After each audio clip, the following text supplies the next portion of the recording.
الذین وہ لوگ، دین کی مدد کرنے والے وہ لوگ ہیں، ہمت کرنا ان فی الارض، اگر ہم حکومت دیں ان کو زمین میں، اقاموا الصلاۃ پابندی کراتے ہیں نماز کی، وآتوا الزکاۃ اور زکات دلواتے ہیں، وامروا بالمعروف اور امر بالمعروف ونہی عن المنکر کرتے ہیں، وللہ عاقبۃ الامور اور اللہ کے ہاں ہے نتیجہ سارے کاموں کا۔ اس آیت کے نیچے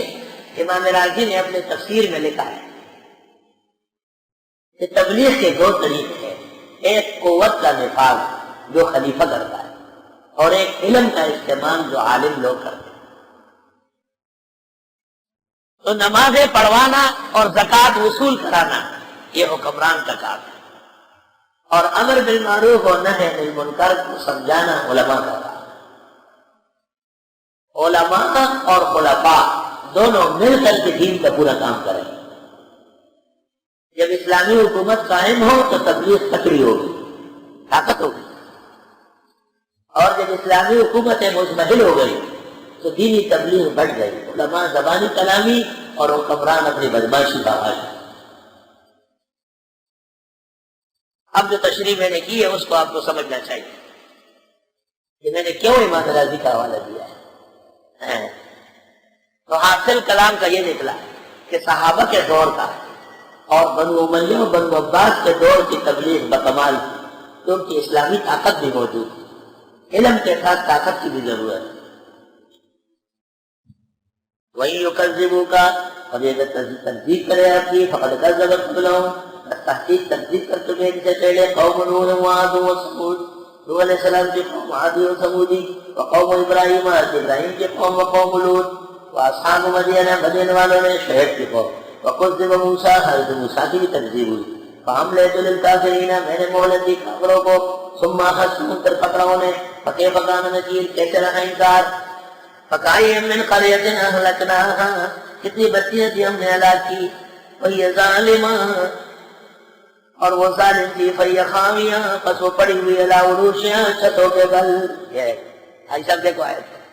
دیکھو نقشہ پیش کر رہا ہے، کتنی بچیاں ہیں ہم ہلاک کر چکے ہیں کیونکہ وہ ظالم تھی، بس پڑی ہوئی ہے چھتوں کے بل، ملبے کے ڈھیر لگے ہوئے ہیں، وبئر معطلہ، کنویں ویران ہو گئے، پانی کا نظام نہیں ہے کہ قطرے کے لیے،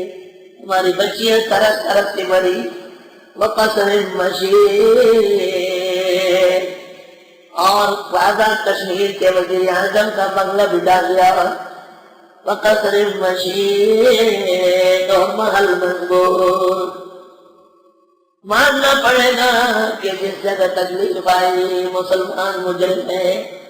ورنہ یہ ماننا ہوگا کہ معاذ اللہ خدا ظالم ہے، اللہ ظالم نہیں ہے، یقیناً انسانوں کی کمی کوتاہی ہے۔ اس اعتراف اور ماننے کے بعد اللہ کا عذاب واپس ہو جائے گا۔ روزانہ زلزلے وہاں اب بھی آ رہے ہیں، بارشیں تیز ہو گئی، سردی پڑ گئی، جو مر چکے ہیں وہ مر چکے ہیں، جو زندے ہیں وہ مارے جا رہے ہیں۔ آئے ہائے ہائے ناکامی متائے کارواں جاتا رہا، کارواں کے دل سے ایسا تیزیاں جاتا رہا۔ افسوس، فلم یسیروا فی الارض، آئے چلتے نہیں ملکوں میں، فتکون لہم قلوب، ہونا چاہیے ان کے دل، یعقلون بہا، کہ سمجھے اس سے، ایسے دل چاہیے، وآذان او اذان یسمعون بہا، کیا ان کے کان ہو کہ سنے ان سے، فإنها لا تعمى الأبصار، بس بے شک نہیں ہے اندھی ان کی آنکھیں، ولكن تعمى القلوب التي في الصدور، لیکن اندھے ہیں وہ دل جو سینوں میں ہے۔ عقل و فکر سوچ ختم ہو چکی ہے، سارا زور پیسے جمع کرنے پر، چندوں پر ہے، یہ سوچنا نہیں کہ ایسا کیوں ہوا، اور وہاں کے مسلمانوں سے استغفار و توبہ کرائی جائے، اور سرزمین پر کھڑے ہو کر اللہ کے سامنے آنسو سے رویا جائے۔ ہمارے حکمران کہتے ہیں ہم اس مصیبت کو خندق شانی سے برداشت کریں گے، اللہ فرماتے ہیں آنسو بہاؤ، دل دکھاؤ، معافی مانگو، توبہ کرو، استغفار کرو، تب جا کے عذاب واپس کروں گا۔ وَيَسْتَعْجِلُونَكَ بِالْعَذَابِ، یہ جلدی مانتے ہیں آپ سے عذاب، وَلَنْ يُخْلِفَ اللَّهُ وَعْدَهُ، اور ہرگز خلاف نہیں کرے گا اللہ اپنے وعدے کا، وَإِنَّ يَوْمًا عِندَ رَبِّكَ، اور بے شک ایک دن تیرے رب کے ہاں، كَأَلْفِ سَنَةٍ مِّمَّا تَعُدُّونَ، مانند سال کے ہیں جو تم گنتے ہو، آخرت کا ایک دن دنیا کے سال کے برابر ہے۔ وَكَأَيٍّ مِّن قَرْيَةٍ کتنی بستیاں ہیں أَمْلَيْتُ لَهَا میں نے مہلت دی انہیں، وَهِيَ ظَالِمَةٌ وہ ظالم تھی، ثُمَّ أَخَذْتُهَا پھر پکڑا انہیں، وَإِلَيَّ الْمَصِيرُ میری طرف پلٹنا ہے۔